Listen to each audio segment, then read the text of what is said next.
வாழ்த்துக்கள். ஹalleluya. கால்வளையில கூட தேவசமுத்திரம் வரும்படி கர்த்தர் நமக்கு ஒரு பெரிய பாக்கியத்தை கொடுத்தார். கர்த்தரை தெய்வமாக கொண்டன பாக்கியம் உள்ளது. ஹalleluya. நாம் கர்த்தரை தெய்வமாக கொண்டு அவரை ஆராதித்து அவரை மகிமைப்படுத்துகிறோம். நிச்சயமாகவே நாம் பாக்கியம் உள்ளவர்கள். ஹalleluya. சோத்திர கால்வளையில சிறிது நேரம் தியானிப்பதற்காக நாம் எடுத்துக்கொள்வோம். 3 யோவான் 1ஆம் அதிகாரம் 2ஆம் வசனம். இருக்குது ஒரே ஒரு அதிகாரம் தான். 3 யோவான் 2ஆம் வசனம். தெரிந்து கொள்ளப்பட்டவருமாகிய 3 யோவான் பிரியமானவரே, உன் ஆத்துமா வாழ்வது போல நீ எல்லாவற்றிலும் வாழ்ந்து சுகமாய் இருக்கும்படி வேண்டுகிறேன். ஆமென். ஹalleluya. எல்லாருக்கும் நமக்கு மனப்பாடமாய் தெரிந்ததான வசனம். பிரியமானவனே, உன் ஆத்துமா வாழ்கிறது போல எல்லாவற்றிலும் வாழ்ந்து சுகமாய் இருக்கும்படி வேண்டுகிறேன். ஹalleluya. ஸ்தோத்திரம். இந்த இன்னைக்கு கொடுக்கறான இந்த செய்தி வந்து பிரியமானவனே. ஆமென். பிரியமானவனே. வேதத்துல நம்ம வாசிக்கும் பொழுது ஆபிரகாமை குறித்து விசுவாசிகளின் தகப்பன் என்று சொல்லி பார்க்கிறோம். தாவீதை பார்க்கும் பொழுது அப்போஸ்தலர்ல வாசிக்கிறோம், சவுலை தள்ளி என் இருதயத்துக்கு ஏற்றவனாகிய தாவீதை தெரிந்து கொண்டேன் என்று சொல்லுகிறார். சோ தாவீதை சொன்னால் அவர் தேவனுடைய இருதயத்துக்கு ஏற்றதான ஒருவர். மோசே குறித்து பார்க்கும்போது என் நண்பன் அப்படின்னு சொல்லி வேதத்துல வாசிக்கிறோம். மரியாதை குறித்து வாசிக்கும் போது கிருபை பெற்றவளே வாழ்க என்று சொல்லி பார்க்கிறோம் இல்லைங்களா? அப்போ கர்த்தர் ஒவ்வொருவருக்கும் ஒரு காரியத்தை வைத்திருக்கிறார். அப்ப இந்த காலங்களில உங்களோட கூட பிரியமானவரே என்று சொன்னால் மிகவும் அன்புக்குரியவரே, நேசமுள்ளவரே. ஹalleluya. என்னால் மிகவும் அன்பு கூறப்பட்டவரே, என்னால் மிகவும் நேசிக்கப்பட்டவரே. அதுதான் கர்த்தர். பிரியமானவர்களே, நான் கூட அந்த வார்த்தை யூஸ் பண்ண, பிரியமான கர்த்தருடைய பிள்ளைகளே அப்படின்னா எனக்கு அன்பானவர்களே, எனக்கு அன்பான கர்த்தருடைய பிள்ளைகளே, அதான் அவருடைய அர்த்தம்.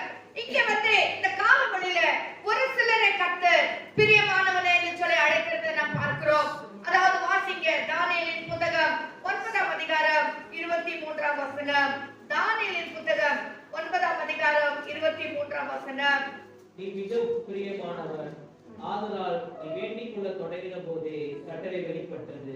ஆமென். நீ மிகவும் பிரியமானவன், நீ மிகவும் பிரியமானவன். ஹalleluya. நீ அதோ இந்த என்ன வாசிக்கிறோம் பாருங்க, 22ஆம் வசனம். எனக்கு தெளிவுண்டாக்கி என்னோடு பேசி, தானியேலே, உனக்கு அறிவை உணர்த்தும்படி இப்போது புறப்பட்டு வந்தேன். நீ மிகவும் பிரியமானவன், நீ மிகவும் பிரியமானவன். இந்த பிரியமானவனா இருப்பதற்கு காரணம் என்ன? ஏன் தானியேல் அநேகரை வேதத்துல வாசிக்கும் போது விசுவாசிகளின் தகப்பன், என் இருதயத்துக்கு ஏற்றவன் எல்லாம் சொல்றாரு. ஆனா தானியேலை மட்டும் நீ எனக்கு மிகவும் பிரியமானவன், மிகவும் பிரியமானவன். ஏன் அப்பேற்பட்ட ஒரு பேரை பெற்றார் என்று சொல்லி பார்க்கும் பொழுது பாருங்க, 1ஆம் அதிகாரத்துல நம்ம என்ன 2ஆம் அதிகாரத்துல எல்லாம் வாசிக்கிறோம். அந்த ராஜாவுடைய போஜனத்தினால நான் தீட்டுப்படாதபடிக்கு என்ன செய்வேன், என்னை நான் காத்துக் கொள்ளுகிறேன் அப்படின்றாரு. தானியேல் 1ஆம் அதிகாரம் 8ஆம் வசனம். தானியேல் ராஜாவின் போஜனத்தினாலும் அவர் பானம் பண்ணும் திராட்சை ரசத்தினாலும் தன்னை தீட்டுப்படுத்தலாகாது என்று தன் இருதயத்தில் தீர்மானம் பண்ணிக்கொண்டு தன்னை தீட்டுப்படுத்தாதபடிக்கு பிரதானிகளின் தலைவர்களுக்கு பேசிக் கொண்டார். இப்ப தானியேல் வந்து இங்க கைதியா தான் இருக்காரு. ஆமென். கைதியா தான் பிடிக்கப்பட்டு கொண்டு வரப்பட்டிருக்காரு. ஆனா இவருக்குள்ள இருக்கிற அந்த வைராக்கியத்தை பாத்தீங்களா? அவர் சொல்றாரு, இப்ப சாப்பிடணும்னா ராஜாவின் போஜனத்தை தான் சாப்பிடணும், வேற வழியே இல்ல. ஆமென். எனக்கு வேறன்றதெல்லாம் கிடையாது. ஆனா இவருக்குள்ள ஒரு தீர்மானம், மனசுல தீர்மானம் பண்ணாரா? என்ன பண்ணாரு? ராஜாவின் போஜனத்தினால் என்னை நான் தீட்டுப்படுத்த மாட்டேன். ஹalleluya. அதாவது ராஜாவுடைய வேற எந்த காரியத்தை கூட அவர் போல போஜனம், சாப்பாடு வந்து வயிறுக்கும் சாப்பாட்டுக்கு தான் ஏற்கும், அதுதான். ஆனா அந்த சாப்பாட்டுனால கூட நான் என்ன செய்ய மாட்டேன், என்னை நான் தீட்டுப்படுத்த மாட்டேன். ஹalleluya. சோ நம்ம சாப்பாடு கூட நம்மை தீட்டுப்படுத்துகிற ஒன்றாய் காணப்படுகிறது. சாப்பாட்டுனால கூட நிறைய நேரத்துல நம்ம என்ன செய்கிறோம், தீட்டுப்படுகிறோம். அதாவது தேவனுக்கு விருப்பமில்லாத நாம் உட்கொள்ளும் பொழுது அது நம்மை தீட்டுப்படுத்துகிறதா இருக்கிறது. சோ இந்த ராஜா தானியேல், தேவன் தான் எனக்கு முக்கியம், இந்த போஜனம் இல்லைன்னா கூட பரவாயில்ல, சொல்லலாங்க திராட்சை ரசம். ஆமென். நம்ம கூட திராட்சை ரசம் குடிக்கிறோம். அப்போ அவருக்கு என்னன்னா இந்த ராஜா சாப்பிடுகிற போஜனம் எனக்கு வேண்டாம். ராஜா சாப்பிட ராஜா ரட்சிக்கப்படாதவன், ராஜா கர்த்தரை அறியாதவன், ராஜா தேவனை இன்னும் தெரிந்து கொள்ளவில்லை. அவருடைய போஜனத்தினால கூட நான் என்னை தீட்டுப்படுத்த மாட்டேன். ஹல்லேலூயா. அந்த போஜனம் ஒருவேளை நான் சாப்பிட்டேன்னா என் தேவனாகிய கர்த்தருக்கு அது துக்கமாய் மாறிவிடும். என் தேவனாகிய கர்த்தரை நான் துக்கப்படுத்துகிற ஒருவனாய் காணப்படுவேன். ஆனபடினால் இந்த போஜனத்தினாலே நான் என்னை தீட்டுப்படுத்த மாட்டேன். ஹல்லேலூயா. இதை பார்த்து வந்து கர்த்தர் சொல்றாரு, என்ன அருமையான ஒரு தானியேல் பாத்தீங்களா? அப்ப எனக்கு எவ்வளவு முக்கியத்துவம் கொடுக்கிறாரு. இப்ப இத சாப்பிடலன்னா அவர் பட்டினிதான். அவர் சொல்றாரு, பரவாயில்ல, இது இல்லைன்னா கூட பரவாயில்ல, ஆனா என்னுடைய நோக்கம் எல்லாம் என்ன? நான் என்னை தீட்டுப்படுத்த மாட்டேன், என்னை நான் பரிசுத்தமாய் காத்துக் கொள்வேன் அப்படின்னு சொல்றாரு. வாசிங்க 6ஆம் அதிகாரம் 10ஆம் வசனம். 6ஆம் அதிகாரம் 10ஆம் வசனம். தானியேல் 6ஆம் அதிகாரம். தானியேலோ என்றால் அந்த பத்திரத்துக்கு கையெழுத்து வைக்கப்பட்டது என்று அறிந்த போதிலும் தன் வீட்டுக்குள்ளே போய் தன் மேலறையில் எருசலேமுக்கு நேராக பலகணிகள் திறந்திருக்க அங்கே தான் முன் செய்து வந்தபடியே தினம் 3 வேளையும் தன் தேவனுக்கு முன்பாக முழங்கால் படியிட்டு ஜெபம் பண்ணி ஸ்தோத்திரம் செலுத்தினார். ஆமென். இப்போ தானியேலுடைய காரியங்களை பார்க்கும்போது அவர் ரெண்டாவது என்ன பண்றாருன்னா, அதாவது சிங்கக்கெபில போடணும்னு உத்தரவு வந்துச்சு, ஆனாலும் கூட கையெழுத்து வைக்கப்பட்டது. ஹல்லேலூயா.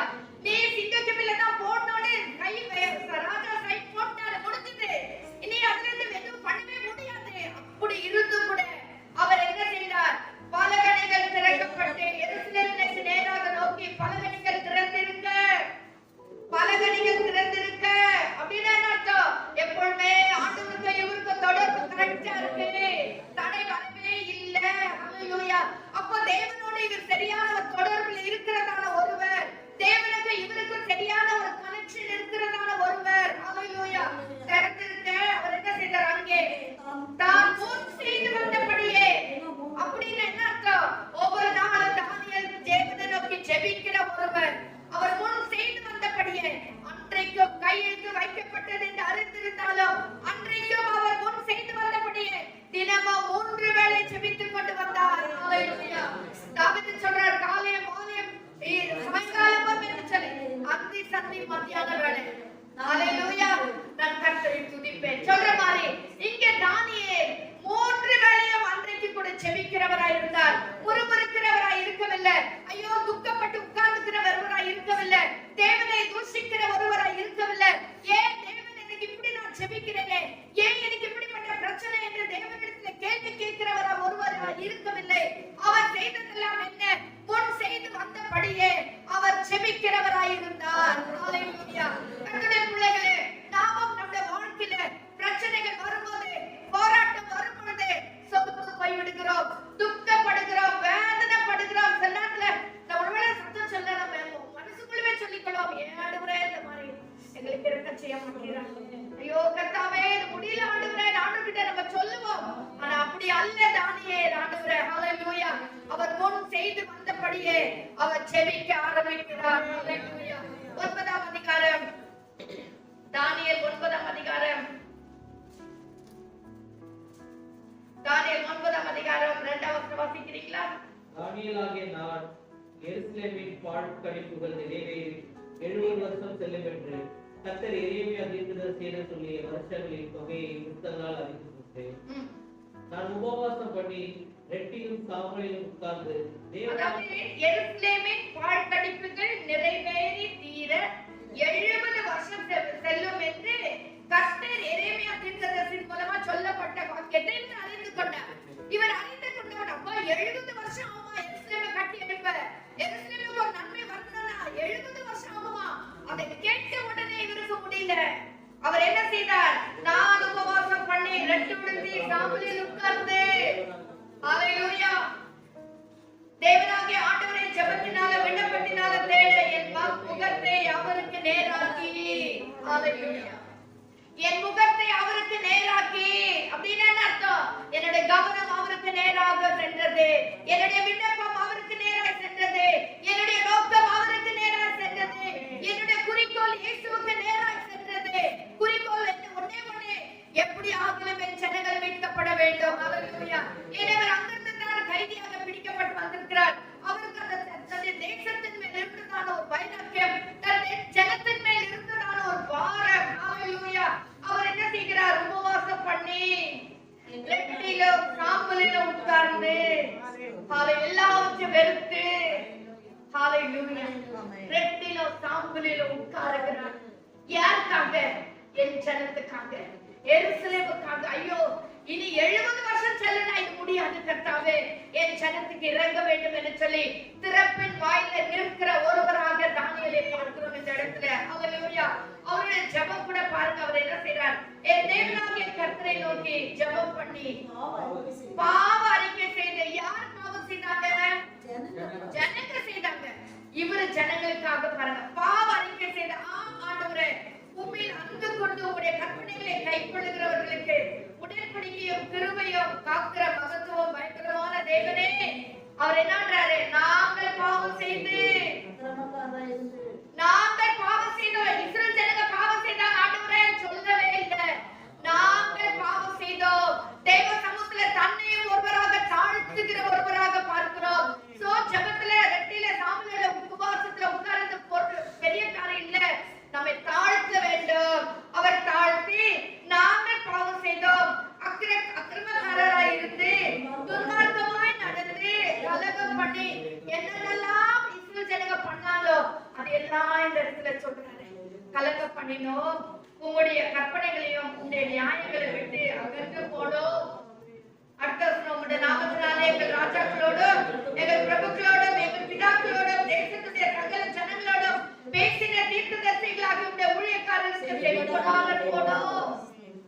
என்ன அருமையா சொல்றாரு பாத்தீங்களா? இதுதான் உண்மையான ஒரு பாவ அறிக்கை. இதுதான் அறிக்கை. இதெல்லாம் பார்த்த ஆண்டவரே, ஏன்னா என் தானியேல் எவ்வளவு மிகவும் பிரியமானவர். அவர் மேல ஒரு பாசமே வந்துச்சு ஆண்டவருக்கு. அவர் மேல ஒரு அன்பே வந்துச்சு. ஹalleluya.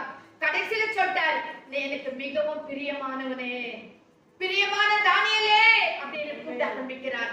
சோ முதலாவது என்ன பார்த்தோம்? தன்னை தீட்டுப்படுத்துற தானியேலே. இரண்டாவது என்ன பார்த்தோம்? ஜெபத்துல உட்கார்றார் ஜனங்களுக்காக. மூன்றாவது அவர் தன்னை நான் ரொம்ப பரிசுத்தம் நினைக்கிறேன், ஜனங்களுக்காக செபிக்கல. நாங்கள் அவரையும் சேர்த்துக்கிறாரு. ஆண்டவரே, நான் ரொம்ப பரிசுத்தம் இல்ல கர்த்தாவே, நானும் பாவம் செய்திருக்கிறேன் ஆண்டவரே, என் ஜனங்க பாவம் செய்தான்னா நான் செய்தா அதை நான் அறிக்கிறேன்னு சொல்லி நாங்கள் பாவம் செய்தோம் ஆண்டவரே, உடைய ஊழியக்காரருக்கு செவி கொடாமல் போனோம் ஆண்டவரே அப்படின்னு சொல்லி அவர் தன்னை தாழ்த்தி செபிக்கிறதை பார்க்க முடியும். ஆனப்படினால்தான் ஆண்டவர் சொல்றாரு, நீ எனக்கு மிகவும் பிரியமானவன், நீ எனக்கு மிகவும் பிரியமானவன். ஒரு நீங்க நினைக்கலாம், நமக்கு வாசிதான் வசனம் 9ஆம் அதிகாரத்துல 23ஆம் வசனத்துல தான் வாசித்தோம்.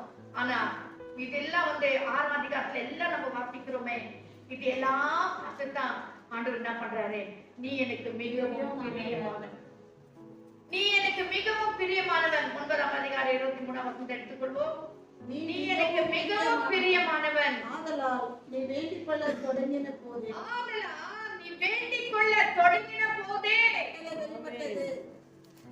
நாம் கர்த்தருக்கு பிரியமானவர்களாய் இருந்தால், கர்த்தருக்கு பயந்து பாவத்தை வெறுக்கிறவர்களாய் இருந்தால், நம்மை நாமே தீட்டுப்படுத்திக் கொள்ளாத பிள்ளைகளாய் நாம் இருந்தால், நாம் ஜெபிக்க ஆரம்பிக்கும் போதே உத்தரவு வந்துவிடும். ஹalleluya.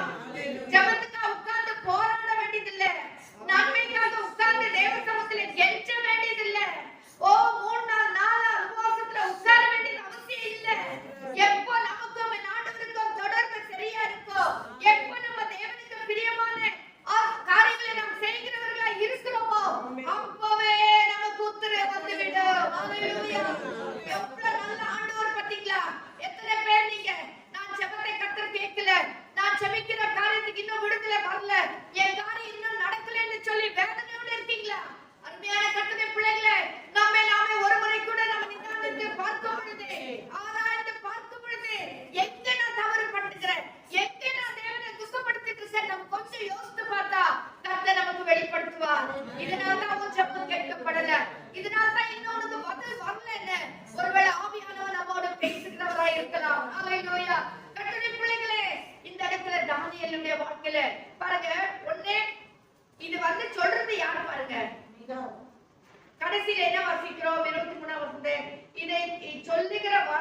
கவனத்தில் கேட்டு தரிசனத்தை அறிந்து கொள். ம், மீறுதலை தவிர்க்கிறதற்கும் பாவங்களை தொலைக்கிறதற்கும் அக்கிரமத்தை நிவர்த்தி பண்ணுகிறதற்கும் நித்திய நீதியை வருவிக்கிறதற்கும் தரிசனத்தையும் தீர்க்க தரிசனத்தையும் முத்தரிக்கிறதற்கும் மகா பரிசுத்தமுள்ளவரை அபிஷேகம் பண்ணுகிறதற்கும் உன் ஜனத்தின் மேலும் உன் பரிசுத்த நகரத்தின் மேலும் 70 வாரங்கள் செல்லும்படி குறிக்கப்பட்டிருக்கிறது. ஆமென். ஹalleluya. இதை சொல்லும்படியா நான் இறங்கி வந்தேன் அப்படின்னு சொல்லி ஒரு வசனத்தை வாசிக்கிறோம். ஹalleluya. உனக்கு உணர்த்தும்படியாய் இந்த பாருங்க 22ஆம் வசனம்.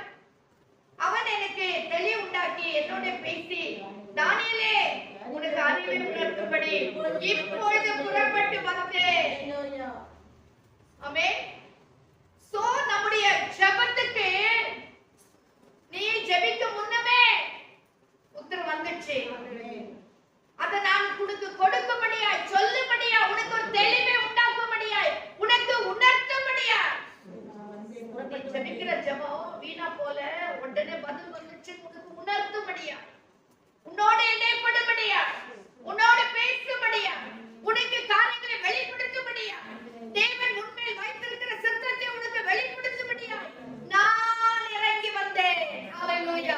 கர்த்தருடைய பிள்ளைகளே, நம்முடைய வாழ்க்கையிலே நாம் தேவனுக்கு பிரியமான பிள்ளைகளாக தீட்டுப்படாதவர்களாக நம்மை தாழ்த்துகிறவர்களாக என் முன் போல ஜெபிக்கிற பிள்ளைகளாக நாம் இருப்போம் என்று சொன்னால் தேவதூதனே நம்முடைய அறைக்குள்ளே தேவதூதனே அறைக்குள்ளே இறங்கி வருவார். தேவதூதனே நம்முடைய சபையின் நடுவில் இறங்கி வருவார். தேவதூதனே நமக்கு பதில் கொடுக்கும்படியாக இறங்கி வருவார். ஹalleluya, ஹalleluya, ஹalleluya. ஸ்தோத்திரம், ஸ்தோத்திரம்.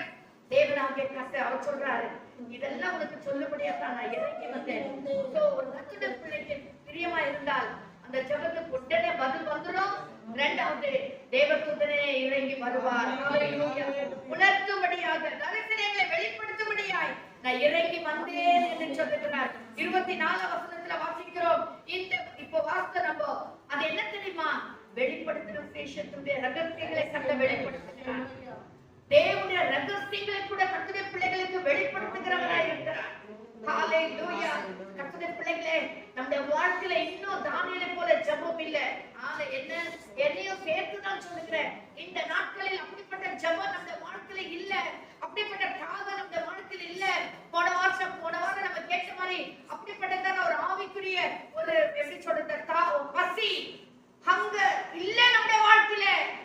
நீங்கெல்லாம் எப்பயோ மேலோட்டமா அப்படி வாழ்ந்துட்டு போயிடலாம் அப்படின்னு நினைக்கிறோம். இல்ல கர்த்தருடைய பிள்ளைகளே, தானியேலை போல ஜெபிக்கிற பிள்ளைகளாக மாறுங்க. தானியேலை போல திறப்பின் வாயில நிற்கிற பிள்ளைகளாக மாறுங்க. ஹalleluya, ஹalleluya. ஸ்தோத்திரம். இன்னுமாக அடுத்தது நம்ம வாசிக்கும் போது வாசிங்க யாத்ராகமம் 32ஆம் அதிகாரம் 12ஆம் வசனம். யாத்ராகமம் 32ஆம் அதிகாரம் 12ஆம் வசனம். மலைகளில் அவர்களை கொன்று போடவும் பூமியின் மேல் இராதபடிக்கு அவர்களை நிர்மூலமாக்கவும் அவர்களுக்கு தீங்கு செய்யும் பொருட்டே அவர்களை புறப்பட பண்ணினார் என்று எகிப்தியர் சொல்வானே. உம்முடைய கோபத்தின் உக்கிரத்தை விட்டு 33ஆம் அதிகாரம் 12ஆம் வசனம். யாத்ராகமம் 33ஆம் மோசே அதிகாரம். கர்த்தரை நோக்கி, தேவரீர் இந்த ஜனங்களை அழைத்துக் கொண்டு போ என்று சொன்னீர்.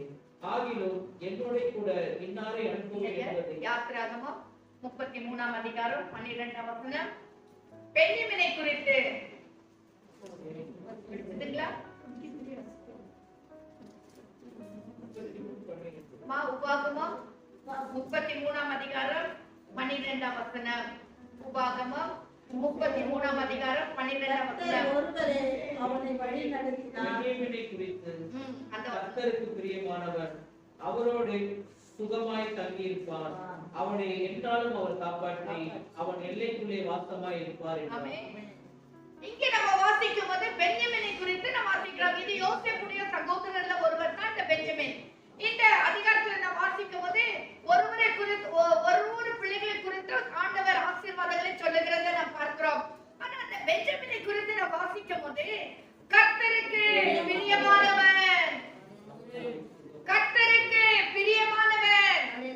ஆமென், ஹalleluya. கர்த்தருக்கு பிரியமானவன். எப்படி அவர் பிரியமானவன் சொன்னா தேவனார் அவருடைய அப்பாவுக்கு கீழ்ப்படிகிற ஒருவராய் இருந்தார். ஆமென். யாக்கோபுக்கு கீழ்ப்படிகிற ஒரு பிள்ளை பெஞ்சமின். ஏசப்பாக்கு நாம் கீழ்ப்படுகிற பிள்ளைகளா இருப்போம் என்று சொன்னார். ஏசப்பாக்கு நாம கீழ்ப்படுகிற பிள்ளைகளா இருப்போம் என்று சொன்னால் நாமும் பிரியமான பிள்ளைகளாய் பார்க்க முடியும். இந்த பிரியமானவனுக்கு கொடுக்கிற ஆசீர்வாதங்களை பாருங்க. அவரோட சுகமாய் தங்கி இருப்பான். ஆமென். கர்த்தருக்கு மிகவும் பிரியமானவன் அவரோட சுகமாய் தங்கி இருப்பான். கர்த்தருக்கு பிரியமான பிள்ளைகளா இருந்தால் அவரோட யாரோட? கர்த்தரோட. ஹalleluya. கர்த்தரோட. ஹalleluya. அப்பாவோட இல்ல, தேவனோட. அப்பாக்கு கீழ்ப்படுகிற பிள்ளைகள் தேவனோட சுகமாய் தங்கி இருப்பார்கள். எங்க நீங்க கனெக்ட் ஆகுது பாருங்க. இன்னைக்கு உலக பிரகாரமான பெற்றோருக்கு நாம் கீழ்ப்படிந்து இருப்போம் என்று சொன்னால் ஏசப்பாவோடு நாம் தங்கி இருக்கலாம். எப்படி தங்கி இருக்கலாம்? சுகமாய் தங்கி இருக்கலாம். அவரை என்னாலும் அவர் காப்பாற்றி தங்கி இருப்பது மட்டுமல்ல, என்னாலும் அவர் காப்பாற்றுவார். என்னாலும் கர்த்தர் அவரை காப்பாற்றுவார். யாரை காப்பாற்றுவார்? நமக்கு பிரியமானவர்களே. ஹalleluya.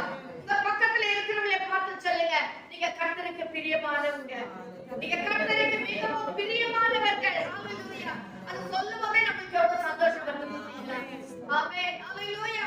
நாம் எல்லாரும் கர்த்தருக்கு மிகவும் பிரியமானவர்கள். நாம் தேவனுக்கு பயந்து தேவனுக்கு கீழ்ப்படிந்து தேவனுடைய காரியங்களிலே நாம் பயந்து இருப்போம் என்று சொன்னால் நாம் எல்லாருமே மிகவும் பிரியமான கர்த்தருடைய பிள்ளைகள். ஹalleluya. என்ன வாசிக்கிறோம்?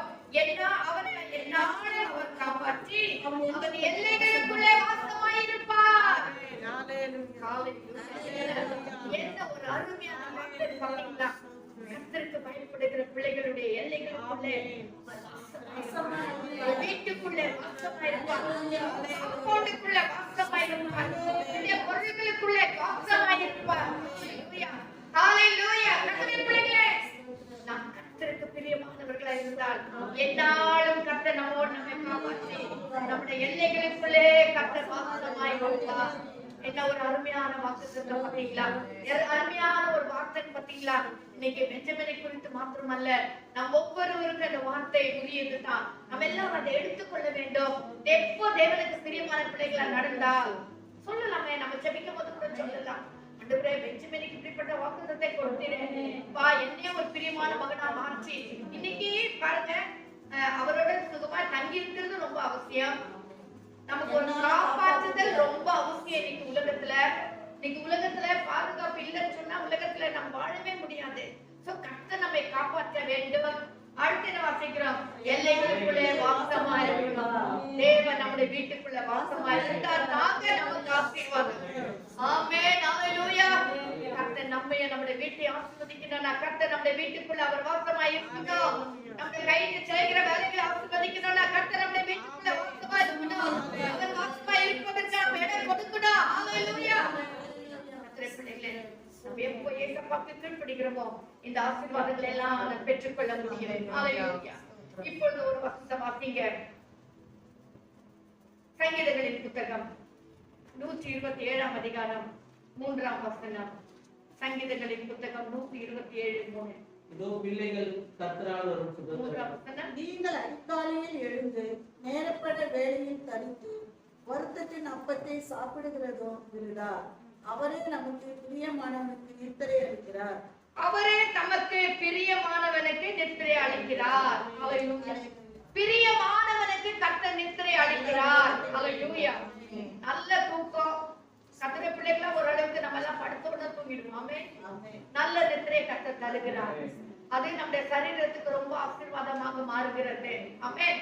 உலக மனுஷரை பார்த்தீங்கன்னா தூக்கம் இல்லாத எத்தனையோ நாட்கள், எத்தனையோ ஜனங்கள் ஸ்லீப்பிங் டேப்லெட் போட்டு தூங்கி தூக்கம் வராம இருக்காங்க. ஆமென். நான் எத்தனை இடத்துல நான் கேட்டிருக்கிறேன். இன்னைக்கு கர்த்தருடைய பிள்ளைகளுக்கு அப்படி அல்ல. கர்த்தர் அயர்ந்த நித்திரை கொடுக்கிறார். யாருக்கு கொடுக்கிறார்? தமக்கு பிரியமானவனுக்கு. ஆமென். ஹalleluya.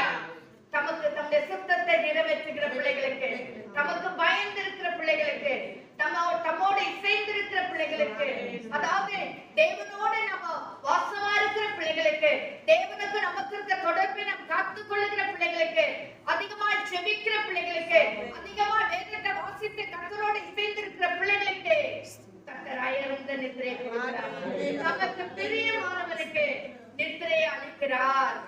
ஹalleluya. ஏன் இந்த நித்திரை அளிக்கிறார்? வாசிக்கலாமா? 1 ராஜாக்கள். இந்த சங்கீதத்தை எழுதினவரும் சாலமோன். கொடுத்திருக்கீங்களா? சாலமோன் பாடின ஆரோகண சங்கீதம். இது தாவீது எழுதல, சாலமோன் எழுதினார் இந்த சங்கீதத்தை. அதுக்கப்புறமா எல்லாம் செக்ரிகேட் பண்ணி பாடகர் இடத்துல ஒப்புவிக்கப்பட்டது. சோ இங்க சாலமோன் தான் சொல்றாரு, தமக்கு பிரியமானவனுக்கு கர்த்தர் நித்திரை அளிக்கிறார் என்று சொல்லி. ஹalleluya. வாசிங்க 1 ராஜாக்கள் 3ஆம் அதிகாரம். 1 ராஜாக்கள் 3ஆம் அதிகாரம் 5ஆம் வசனம். கிபியோனிலே கர்த்தர் சாலமோனுக்கு ராத்திரியில் சொப்பனத்திலே தரிசனமாகி, நீ விரும்புகிறதை என்னிடத்தில் கேள் என்று தேவன் சொன்னார். ஆமென். ஹalleluya. ஹalleluya. ராத்திரியிலே சொப்பனத்திலே சாலமோனுக்கு தரிசனமானார். ஆமென். ஆமென். 1 ராஜாக்கள் 3ஆம் அதிகாரம் 5ஆம் வசனம். என்ன வாசித்தோம்? கிபியோனிலே கர்த்தர் கிபியோனிலே கர்த்தர் சாலமோனுக்கு ராத்திரியில் சொப்பனத்தில் தரிசனமாகி, நீ விரும்புகிறதை என்னிடத்தில் கேள் என்று தேவன் சொன்னார். ஆமென். பிரியமானவனுக்கு நித்திரை அளிக்கிறார்னா நம்ம வெறும் நல்லா தூங்கி தூங்கி எழுந்துக்கிறதுக்காக இல்ல. எதுக்கு நம்ம கயர்ந்த நித்திரை கொடுக்கிறாருன்னா சொப்பனத்துல கர்த்தர் நம்மோடு பேசும்படியா. ஹalleluya. ஹalleluya. எல்லாருக்கும் நித்திரை வருதில்ல, தமக்கு பிரியமானவனுக்கு கர்த்தர் நித்திரை அளிக்கிறார். யார் தம்மை நேசிக்கிற பிள்ளைகளுக்கு கர்த்தர் நித்திரை அளிக்கிறார். ஏன் அளிக்கிறார்? பணத்தை பத்தி சொப்பனம் பார்க்கிறதுக்காக இல்ல. அட சொல்றாரு, ஜெபிக்கிற என் சாலமோனே, ஜெபிக்கிற கர்த்தருடைய பிள்ளைகளே, நீ விரும்புறதை என்னிடத்துல கேள். ஹalleluya. நீ விரும்புறதை என்னிடத்துல கேள். கர்த்தர் சொப்பனத்திலே சாலமோனுக்கு தரிசனமாக்கி அவன் என்ன சொல்லுகிறார்? தரிசனமாகுது எதுக்காக தெரியுமா? ஆனா சொல்றார், நீ என்னிடத்துல கேள். கேக்குறதுன்னா என்ன அர்த்தம்? ஜெபம். ஹalleluya. ஜெபம். நீ ஜெபி. நீ என் சமூகத்துல அதிகமா கேள். என்ன கேட்கணும்? உனக்கு என்ன விருப்பமோ அதை கேள். உங்கள் மன விருப்பத்தின்படி செய்கிறதாக கர்த்தர் என்று சொல்லி பார்க்கிறோம். உங்க மன விருப்பத்தின்படி செய்கிற கர்த்தர் உங்கள் மன விருப்பத்தை எல்லாம் கர்த்தர் நிறைவேற்றுவாராக என்று சொல்லி சங்கீதம் 20 அதிகாரத்துல வாசிக்கிறோம். கர்த்தர் உங்கள் ஜெபத்தை கேட்பாராக, கர்த்தர் உங்கள் விண்ணப்பத்தை கேட்பாராக, உங்க மன விருப்பத்தின்படி கர்த்தர் செய்வாராக என்று தந்தருவாராக என்று சொல்லி வசனத்துல வாசிக்கிறோம். அந்த வசன பேஸ்மென்ட்ல தான் கர்த்தர் சொல்லுகிறார், நீ விரும்புகிறதை என்னிடத்துல கேள். ஹalleluya. கர்த்தர் பிள்ளைகளே, நாம் விரும்புகிறதை கொடுக்கிறது தான் கர்த்தருடைய கிருபை. ஆமென். நாம் என்ன ஆசைப்படுறோமோ அதை கர்த்தர் தருகிறார். ஹalleluya. ஹalleluya. ஸ்தோத்திரம். என் குடும்பத்துல ரொம்ப நானே அனுபவப்பட்டிருக்கிறேன். ஹalleluya. என் பிள்ளைகளோட வாழ்க்கையில நம்ம என்ன விரும்புறாங்களோ அதை கர்த்தர் உடனே தருவார். அது ஒருவேளை சொன்னா சில்லியா தெரியலாம், சாப்பிடுற பொருளா இருக்கும், என்னென்னமோ இருக்கும், அது உடனே கர்த்தர் தருவார். என்கிட்ட தான் சொல்லிட்டு இருப்பாங்க, அங்க டாடி வாங்கிட்டு இருப்பாரு. நான் என்ன சொல்லி இருக்க மாட்டேன், டாடி வாங்கிட்டு இருப்பாருங்க. உங்க விருப்பத்தின்படி கர்த்தர் செய்கிறவர், உங்க மன விருப்பத்தின்படி கர்த்தர் செய்கிறவர். இதுக்காக கர்த்தர் அயர்ந்த நித்திரையை கொடுக்கிறார். தேவன் உன்னோடு இடைப்படும்படியாய் கர்த்தர் உனக்கு அயர்ந்த நித்திரையை கொடுக்கிறார். தூக்கத்துல எப்பவுமே உண்மையா சொல்ற போல, நான் நித்திரை பண்ணினேன், என் இதயமோ விழித்திருந்தது. எதனால? என் தேவனுடைய சத்தத்தை கேட்கும்படியாய், என் மனமானவருடைய சத்தத்தை கேட்கும்படியாய், என் நாயகனுடைய சத்தத்தை கேட்கும்படியாய், கர்த்தர் எனக்கு என்ன வெளிப்படுத்துகிறார் என்று வாஞ்சியோடு காத்திருக்கும்படியாய்.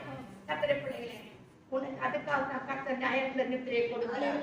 கொடுக்கிறது மட்டுமல்ல, அவர் வந்து என்ன சொல்றாரு? நான் என்னவா? நீ விரும்பினதை கேள். நீ விரும்பினதை கேள் என்று சொல்றாரு. என்ன வாசிங்க, அதாவது 9ஆம் வசனம். 9ஆம் வசனம். ஆகையால் உமது ஜனங்களை நியாயம் விசாரிக்கவும், நன்மை தீமை என்னதென்று வகையறுக்கவும் அடியேனுக்கு ஞானமுள்ள இருதயத்தை தந்தருளும். ஏராளமாய் இருக்கிற இந்த உமது ஜனங்களை நியாயம் விசாரிக்க யாராலே ஆகும் என்றார். ஆமென். இந்த ஏராளமான தெரியும், நமக்கு எல்லாம் தெரியும். சின்ன வயசுல சாலமோனை கர்த்தர் ராஜாவாக பண்ணினார். இப்படி இருக்கும் பொழுது சொல்றான், இங்க கீழே 10ஆம் வசனத்துல என்ன வாசிக்கிறோம்? அந்த காரியத்தை கேட்டது ஆண்டவருடைய பார்வைக்கு உகந்த விண்ணப்பமாய் இருந்தது. ஆமென். ஹalleluya. இன்னொரு வசனம் என்ன வாசிக்கிறேன்? எனக்கு போக்குவரத்து கூட தெரியல. எங்க போனோம், எங்க வரணும், எப்படி பண்ணணும், அது கூட எனக்கு தெரியல கர்த்தாவே. இந்த ஜனங்களை போய் நியாயம் தீர்க்கும்படியாய் என்னை ராஜாவாக நீர் அபிஷேகம் பண்ணிட்டீரே, ஆண்டவரே, இப்படிப்பட்ட ஒரு சின்ன பையன் ஆண்டவரே, எனக்கு நீர் இந்த ஜனங்களை நியாயத்திற்கு எனக்கு ஞானத்தை கொடுங்க ஆண்டவரே என்று சொல்லி கேட்கிறார். ஹalleluya. இந்த அதாவது ஞானமுள்ள இருதயத்தை தந்தருளும் ஆண்டவரே, ஞானமுள்ள இருதயத்தை தந்தருளும். தாவீது சாலமோன் என் ஆண்டவரே வேற எதுவுமே கேட்கல, பொண்ணு கொடுங்க, வெள்ளி கொடுங்க என்று சொல்லி எதுவுமே கேட்கல, வைஃப் கூட கேட்கல. கர்த்தர் தான் ராஜாக்கள் தான் கொண்டு வந்து கொடுத்தாங்க. ஆமென். என் மகளை வச்சுக்கோ, என் மகளை வச்சுக்கோ அப்படின்னு கொடுத்தாங்க. பொண்ணு வெளியே கொடுக்கிற மாதிரி மகளுக்கு கூட கொடுத்தாங்க. கேட்கல. தாவீது சாலமோன் கேட்டதுன்னா ஒண்ணே ஒண்ணு, எனக்கு ஞானம் வேணும். பின்னால அவர் என்ன, அதை நான் பேச வரல. நான் என்ன சொல்ல வரேன், சாலமோன் இருந்து 127ஆம் சங்கீதத்துல சொல்லும்போது அவர் சொல்றாரு, நமக்கு பிரியமானவனுக்கு அவர் நாயகத்தை நித்திரை அடைகிறார் என்று சொல்லி. அப்போ இந்த நித்திரையில கர்த்தர் சாலமோனை எப்படி தரிசனத்தை கொடுத்து எப்படி பேசினார் பாருங்க. கர்த்தருடைய பிள்ளைகளே, இன்னைக்கு நமக்கு தரிசனம் கொடுக்கிறது வந்து தேவனுடைய தரிசனத்தை, தூக்கத்தை, நல்ல தூக்கத்தை தருது. தேவனுடைய தரிசனங்களை பார்க்க வேண்டும், தேவனுடைய சத்தத்தை நாம் கேட்க வேண்டும். ஹalleluya. கேட்டு என்ன செய்ய வேண்டும், தேவனோடு கூட இணைந்திருக்க வேண்டும். 10ஆம் வசனத்துல வாசித்தோம், உகந்த விண்ணப்பமாய் இருந்தது. ஹalleluya. 11ஆம் வசனம் பாருங்க. ஆகையால் 11 ஆகையினால் தேவன் அவனை நோக்கி, நீ உனக்கு நீடித்த நாட்களை கேளாமலும் ஐஸ்வர்யத்தை கேளாமலும் உன் சத்துருக்களின் பிராணனை கேளாமலும் நீ இந்த காரியத்தை கேட்டு நியாயம் விசாரிக்கிறதுக்கு ஏற்ற ஞானத்தை உனக்கு வேண்டிக் கொண்டபடியினால் உன் வார்த்தைகளின்படியே செய்தேன். ஆமென். என்ன செய்றாரு, உன் வார்த்தையின்படியே செய்தேன். என்னன்னா கேட்கலையா, அதாவது ஐஸ்வர்யத்தை கேட்கல, நீடித்த நாட்களை கேட்கல, சத்துருக்களின் பிராணனை கேட்கல, நீ எதுவுமே கேட்காதபடி நியாயம் விசாரிப்பதற்கு ஞானத்தை கேட்ட இல்லையா, நீ பண்ணின அந்த விண்ணப்பம் எனக்கு மிகுந்த உகந்ததா இருந்தது. நீ உன் வார்த்தையின்படியே செய்த. இன்னைக்கு நிறைய நேரத்துல நம்ம ஜெபம் கேட்கலன்னா ஒருவேளை அவனுக்கு அது பிரியமில்லாத ஜெபம் இருக்கலாம். ஹalleluya. ஆமா, நான் சொல்லல, இருக்கலாம். ஹalleluya. ஒருவேளை அதான் தான் கர்த்தர் நம் ஜெபத்துக்கு பதில் கொடுக்கல. ஹalleluya. நம் தேவைகள் சந்திக்கப்படல. ஆமென். ஹalleluya. இந்த அதுவும் இன்று என்ன சொல்றாரு, இப்போ 12ஆம் வசனம் வாசிங்க. உன் வார்த்தைகளின்படியே செய்தேன், ஞானமும் உணர்வும் உள்ள இருதயத்தை உனக்கு தந்தேன். இதிலே உனக்கு சரியானவன் உனக்கு முன் இருந்ததும் இல்லை, உனக்கு சரியானவன் உனக்கு பின் எழும்புவதும் இல்லை. இதுதான் கர்த்தர் கொடுக்கிற ஒரு ஆசீர்வாதம். என்னவோ நீ கேட்ட ரொம்ப உகந்த ஜெபமா இருந்துச்சுன்னா எடுத்துக்கோ, அப்படி இல்ல. உனக்கு முன்னையும் யாரும் இருக்க கூடாது, உனக்கு பின்னாடியும் யாரும் இருக்க கூடாது. ஹalleluya. இதுதான் கர்த்தருடைய பிள்ளைகளுக்கு கர்த்தர் கொடுக்கிற ஆசீர்வாதம். எப்ப நம்ம கர்த்தருடைய பாதத்துல, கர்த்தருடைய சமூகத்துல தேவனுக்கு விருப்பமான ஜெபத்தை செய்து உகந்த பிள்ளைகள் உகந்த ஜெபமா இருக்கிறதோ, கர்த்தர் இப்படிதான் ஆசீர்வதிக்கிறார். இந்த பிள்ளைகளை இப்படிதான் ஆசீர்வதிக்கிறார். ஹalleluya. அடுத்து என்ன வாசிக்கிறோம், உன் தகப்பனாக ஒருவனும் இருந்ததில்லை, உன் தகப்பனாகிய தாவீது நடந்தது போல நீயும் என் கட்டளைகளையும் என் நியமங்களையும் கைக்கொண்டு என் வழிகளில் நடப்பாயாகில் உன் நாட்களையும் நீடித்திருக்க பண்ணுவேன். ஆமென். நீ கர்த்தருக்கு பயந்து என்னுடைய கட்டளைக்கு கீழ்ப்படிந்திருந்தால் உனக்கு நான் என்ன செய்வேன், நாட்களில் நீடித்திருக்க பண்ணுவேன். கர்த்தர் கொடுத்த ஞானத்தின்படிதான் சாலமோன் 3000 நீதிமொழிகளை எழுதினார். 3000 நீதிமொழிகள், 1005 பாட்டுகள், 1005 பாட்டுகளை சாலமோன் எழுதி இருக்கிறார். ஹalleluya. கர்த்தருடைய பிள்ளையே, எப்படி தெரியுமா, கர்த்தர் கொடுத்ததான ஞானம், கர்த்தர் கொடுத்த ஞானம். இன்னைக்கு உலக பிரகாரமான ஞானம் எல்லாம் அழுக்கான கந்தை அந்த குப்பையாக போயிடும். ஆனா கர்த்தர் கொடுக்கிற ஞானம் தான், கர்த்தர் கொடுக்கிற ஞானம் தான் என்னைக்கு நீடித்திருக்கிறதா இருக்கும். ஹalleluya. இப்ப கடைசியாக வாசிங்க, நான் முதல் வாசித்ததான வசனம் 3 யோவான் 2ஆம் வசனம். 3 யோவான் 2ஆம் வசனம். பிரியமானவனே, ஆத்துமா வாழ்வது போல நீ எல்லாவற்றிலும் வாழ்ந்து சுகமாய் இருக்கும்படி வேண்டிக் கொள்கிறேன். ஆமென். பிரியமானவனே, உன் ஆத்துமா வாழ்கிறது போல, உன் ஆத்துமா எப்படி வாழ்ந்து கொண்டிருக்கிறது, எப்படி வாழ்ந்து, நம்மளா சோறு போட்டு நம்மளா அதை சரி பண்ணிட்டு இருக்கோம் இல்ல, உன் ஆத்துமா வாழ்கிறது போல. ஹalleluya. உன் ஆத்துமா எப்படி வாழ்ந்துட்டு இருக்கு, கர்த்தருடைய கிருபையினால வாழ்ந்து கொண்டிருக்கிறது. அவர் அதை காப்பாற்றிக் கொண்டிருக்கிறார். அல்லேலூயா. இந்த உலக முழுவதை ஆதாயப்படுத்தினால், ஆத்துமாவை நஷ்டப்படுத்தினால் உனக்கு லாபம் என்ன? இந்த ஆத்துமா தான் வெளியேற பெற்றது. இந்த ஆத்துமா எப்படி வாழ்ந்து கொண்டிருக்கிறது? சரீரத்துக்கு சாப்பாடு போட்டு அதை பாதுகாத்து அதை சரிப்படுத்தி நம்ம வச்சிருக்கிறோம். ஆனா இந்த ஆத்துமாவை கர்த்தர் காப்பாற்றுகிறார். இந்த ஆத்துமாவை கர்த்தர் காப்பாற்றுகிறார். இதுக்கு எந்த சேதமும் வந்துடக்கூடாது. இது பிசாசின் கையில் அகப்படக்கூடாது. இது பொல்லாத கிரியைகளுக்குள்ள போய் சிக்கிக் கொள்ளக்கூடாது. இது என்னை தூஷித்து தூரமாய் போயிடக்கூடாது. இந்த ஆத்துமாவை கர்த்தர் காப்பாற்றுகிறபடினால் தான் இன்னைக்கு நம்ம எல்லாம் சபையில உட்கார்ந்திருக்கிறோம். இன்னைக்கு நம்ம எல்லாம் தேவனை ஆராதிக்கிறோம்.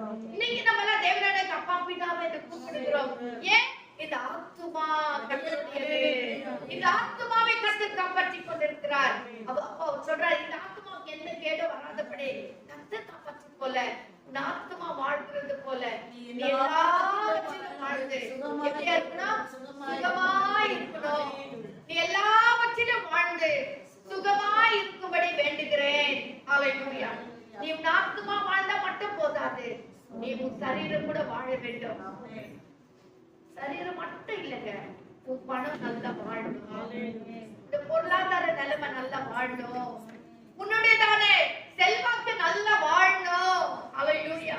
உன்னுடையதான சொத்து வளரணும். ஆமென். கர்த்தருடைய பிள்ளைகளுக்கு தாங்க எல்லாமே. கர்த்தர் வச்சிருக்கிறது எல்லாம் கர்த்தருடைய பிள்ளைகளுக்கு நம்ம தான் அனுபவிக்கணும். நம்ம அனுபவிச்ச மிச்சம் தான் உலக மனுஷன். ஆமென்.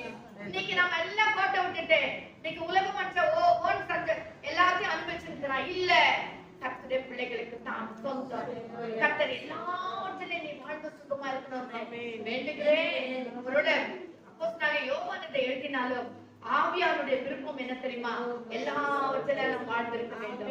ஏன்னா நாம் பிரியமானவர்கள், ஏன்னா கர்த்தருக்கு பிரியமான பிள்ளைகள், ஏன்னா கர்த்தரை நேசிக்கிற பிள்ளைகள், கர்த்தருக்கு உகந்த பிள்ளைகள், நம்மை தாழ்த்துகிற பிள்ளைகள், பயபக்தியோடு இருக்கிற பிள்ளைகள், தேவனுக்கு நம்மை தீட்டுப்படுத்தாதபடி காத்துக் கொள்ளுகிற பிள்ளைகள், தேவனுக்கு உகந்த ஜெபத்தை செய்கிற பிள்ளைகள், எல்லாவற்றிலும் வாழ்ந்து இருக்க வேண்டும்.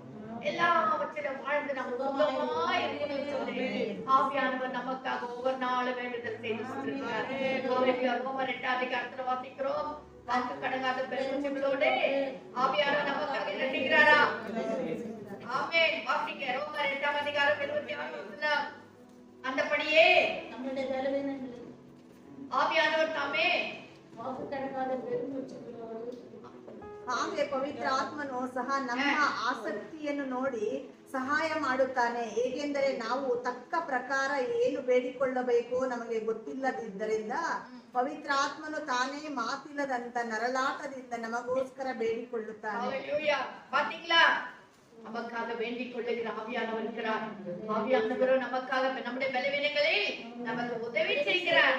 நம்ம ஏற்றபடி வேண்டிக் கொள்ள வேண்டியது ஏற்றபடி வேண்டிக் கொள்ள வேண்டியது சாலமோனுக்கு நல்லா தெரிஞ்சது. அவர் எதையும் கேட்கலான்னு சொல்றார். நீ சத்துருடைய பிராணனை கேட்கல, நீ செல்வத்தை கேட்கல, நீ பணத்தை கேட்கல, எதுவுமே நீ கேட்காம ஞானத்தை கேட்ட. இந்த அறிவு யார் கொடுத்து தெரியுமா? கர்த்தர் கொடுத்தாரு. அந்த கர்த்தர் அவருக்கு அந்த அறிவை கொடுத்ததுனால தான் அவர் ஞானத்தை கேட்டாரு. ஹல்லேலூயா. சோ அது போல ஆவியானவர் சொல்றாரு, நீங்கள் ஏற்றபடி வேண்டிக் கொள்ள வேண்டியது என்னது அறியாமல் இருக்கிறபடியால் நமக்கு நிறைய நேரத்துல தெரியல என்னத்தை கேட்கணும் என்ன கேட்கக்கூடாதுன்னே தெரியறதில்ல. வாய் திறந்தா பட பட பட படன்னு பேசுற ஆண்டு கிட்ட நிறைய நேரத்துல ஆண்டு சொல்றாரு.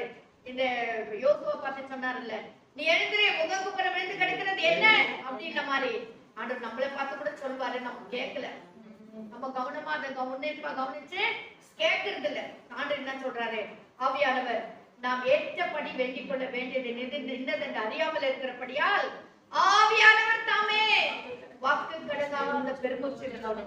அதனாலதான் கர்த்தருடைய பிள்ளைகள், அபிஷேகம் பண்ணப்பட்டவர்கள், அந்நிய பாஷை பெற்றவர்கள் ஜெபிக்கிற வழியில ஆவியில நிறைந்து ஜெபிக்க வேண்டும். அந்நிய பாஷை பேசி ஜெபிக்க வேண்டும். ஹல்லேலூயா. சோ அந்நிய பாஷை பேசி ஜெபிக்கும் போது ஆவியானவர் தாமே நமக்காக வேண்டுதல் செய்வார். ஹல்லேலூயா. எப்படி? ஏற்றபடி என்ன ஜெபிக்கணுமோ அதை பிதாவிடத்தில் ஆவியானவர் சொல்லுவார். ஆமென். அதனால தான் கர்த்தருடைய பிள்ளைகள் ஜெபிக்கிற வழியில அந்நிய பாஷை பேசி ஜெபிக்கணும். ஆமென். இன்னொன்னு என்னன்னா, ஏன் அந்நிய பாஷை பேசி ஜெபிக்கணும்னா, அந்நிய பாஷை பிசாசு புரிஞ்சிக்க மாட்டான். அவனுக்கு தெரியாது. அவனுக்கு தெரியாது. அவனுக்கு எதுவுமே தெரியாது. வசனம் தெரியும். ஆனா ஆவில இருந்து நம்ம செபிக்கும் போது பிசாசுக்கு நம்ம அந்நிய பாஷை அவனுக்கு தெரியாது. அவன் கிட்ட பார்த்தா முழிப்பா, என்னடா இவங்க என்னவோ பேசிக்கிறாங்களே. ஏன்னா அது ஆண்டவருக்கு மட்டும்தான் தெரியும். ஆவியானவர் பேசுவார். ஆனபடிதான் நம்ம செபிக்கிற வழியில அந்நிய பாஷை பேசி செபிக்கணும். ஏன்னா ஆவியானவர் அந்த அந்நிய பாஷை மூலமாய் தேவனோட இடைப்படுவார். தேவனோட நம்முடைய காரியங்களை அங்க பேசுவார். ஹல்லேலூயா. எப்படி பேசுவார்? வாக்கு கடங்காத பெருமூச்சுகளோடு. நம்ம எப்படி பேசுறோமா? நம்ம எப்படி செபிக்கிறோமா? இல்ல. ஆவியானவர் கிட்ட கொடுத்துட்டாக்கா ஆவியில நிறைந்து நம்ம செபிக்கும் போது அவர் வாக்கு கடங்காத பெருமூச்சுகளோடு நமக்காக வேண்டுதல் செய்வார். ஹல்லேலூயா. எவ்வளவு நல்ல ஒரு ஆவியானவரை கர்த்தர் நமக்கு கொடுத்திருக்கிறார் பாத்தீங்களா? ஹல்லேலூயா. இதெல்லாம் பழைய ஏற்பாட்டுல வாசிக்கும் பொழுதே மோசே மலை உச்சியில செபிக்கிற வழியில ஒரு பக்கம் ஆரோனும் ஒரு பக்கம் ஊருமாக ரெண்டு பேரை கரத்தை உயர்த்தி ஹல்லேலூயா மோசேயுடைய பலவீன வருகிற நேரத்துல இவங்க கரத்தை பிடிச்சாங்க. ஹல்லேலூயா. நம்முடைய பலவீன நேரங்களிலே பரிசுத்த ஆவியானவர் நமக்காக உதவி செய்கிறவராய் இருக்கிறார். அவருக்கு நம்ம இடமே கொடுக்கிறது இல்ல.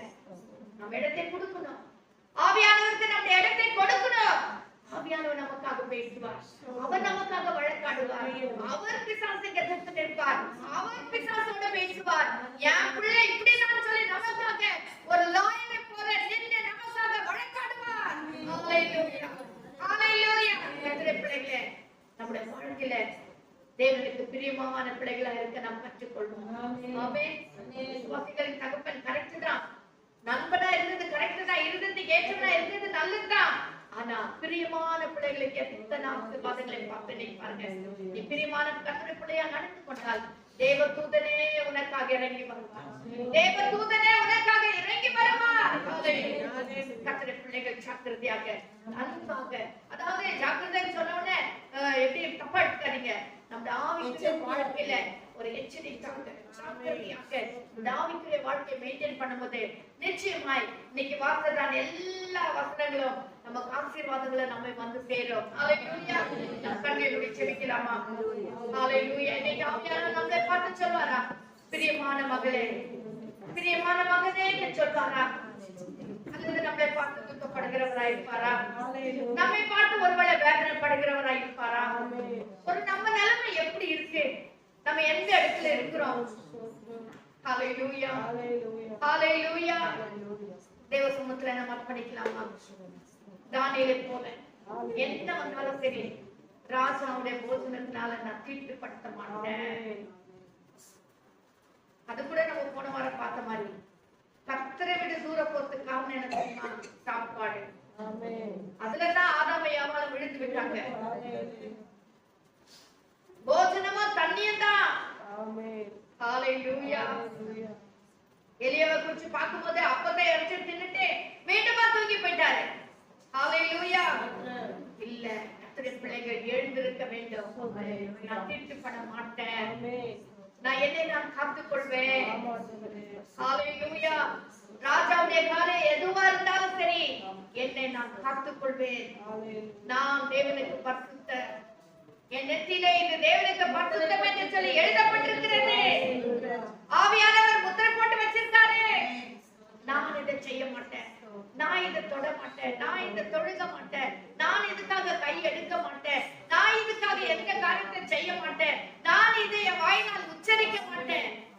பிள்ளைகளே, நாம் நம்மை தீட்டுப்படுத்தாம காத்துக் கொள்ள வேண்டும். ஹல்லேலூயா. ஹல்லேலூயா. கையெழுத்து எழுத வைக்கப்பட்டிருந்தாலும் எப்போ போல அந்தி சந்தி மத்தியானம் 3 வேளையும் செபிக்கிற ஒருவராக இருந்தார். சோர்ந்து போகவில்லை. சோர்ந்து போகவில்லை. ஹல்லேலூயா. சிங்ககவில போட்டானே கையெழுத்து வைக்கப்பட்டிருந்தது. ஆனா தானியேல் அதெல்லாம் மனசுல வைக்காம ஜெபிக்க ஆரம்பித்தார். பலகணி எப்பவுமே திறந்திருந்தது. பலகணி எப்பவுமே பரலோகத்துக்கு எருசலேமுக்கு நேரா திறக்கப்பட்டிருந்தது.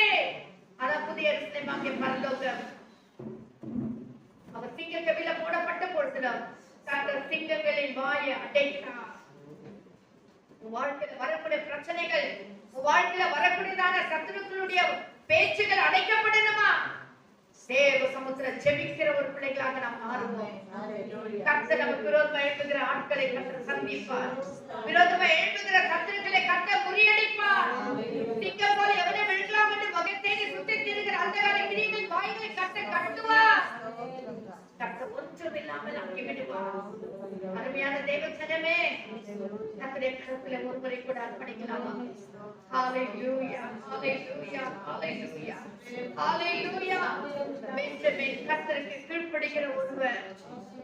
கர்த்தர் என்ன அழகா சொல்றார், நீ சுகமாய் தங்கியிருப்பாய், என்னாலும் அவர் உன்னை காப்பாற்றுவார், அவர் எல்லைக்குள்ளே கீழ்ப்படிகிற பிள்ளைகளுக்கு வருகிற ஆசீர்வாதம் பார்த்தீங்களா? அவங்கதான் கர்த்தருக்கு பிரியமானவர்கள். கடைசியாக சாலமோனை குறித்து பார்த்தோம். என்ன ஒரு அருமையான ஒரு வார்த்தை.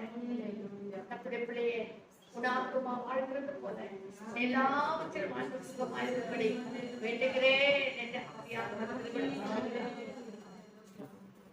பிள்ளைகள் என்னை காலவளையில கர்த்தருடைய கருத்துல நம்ம அர்ப்பணிக்கலாமா? இப்படிப்பட்டதான ஒரு அனுபவத்தை கர்த்தருடைய வாழ்க்கையில கொடுப்பாராக. நேற்று மீண்டும் மீண்டும் மாறாதிருக்கிற எங்கள் ஜீவனுடைய பிதாவே, இந்த நல்ல காலவளைக்கு நன்றி ராஜா. இந்த கரத்திலே ஒரு முறை வாழ்த்துக்கிறோம். கர்த்தர் நீர் பெரியவர், நீ நல்லவர், நீ வல்லவர். இந்த பிள்ளைகளை பார்த்து இன்னைக்கு நீ மிகவும் பிரியமானவர் என்று சொல்லி அழைக்கிற தேவன். ஆமாண்டுகிற உங்களுக்கு பிரியமான பிள்ளைகளா எங்களை வைத்து உமக்கு நன்றி. ஆமாண்டுகிற பிரியமான பிள்ளைகளா நடந்து கொள்ள இன்னும் எங்களுக்கு கிருபை அப்பா. நாங்கள் பாவம் செய்தோம், நாங்கள் அக்கிரமக்காரரா இருக்கோம், நாங்கள் தன்னை அர்ப்பணித்தது போல நாங்களும் இந்த வாழ்க்கையில எங்களை அர்ப்பணித்து ஜெபிக்க எங்களுக்கு கிருபை தாரும். கிருபை தாரும். உங்களுக்கு பிரியமான பிள்ளைகளா இருக்க கிருபை தாரும். தேவதூதனே இறங்கி வந்தாரையா, எங்க ஜெபம் அப்படியே மாறட்டும், எங்க கேரக்டர் அப்படியே மாறட்டும், எங்க பரிசுத்தம் அப்படியே மாறட்டும். எங்களுக்கு தயவு கிடைக்கும் ஆவியானவர் பொறுப்பெடுத்து கேட்கிற ஒவ்வொரு பிள்ளைகளோட கிருபை சூழ்ந்து கொள்ளட்டும்.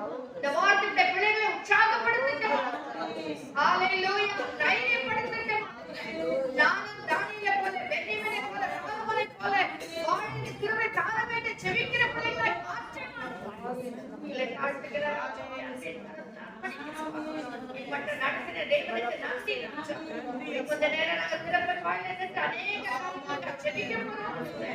கர்த்தருடைய கிருபை பிரசன்னங்களோடு கூட இருக்கட்டும். அந்த ஆத்ம பாரம் எங்களுக்குள்ள ஊற்றியது, ஜெபத்தின் ஆவி எங்களுக்குள்ள ஊற்றணும். இந்த ஜெபிக்கைகள் கிருபை தாரும். தானியேலை போல ஜெபிக்கைகள் கிருபை தாரும். எஸ்தரை போல ஜெபிக்கைகள் கிருபை தாரும். எங்கள் ஜனத்துக்காக, எங்கள் தேசத்துக்காக ஜெபிக்கிற பிள்ளைகளாக ஜெபத்தினால் எங்களுக்குள்ள ஊற்றணும். கேட்கிற ஒவ்வொரு பிள்ளைகள் உள்ளங்களை ஊற்றுகிறாங்க.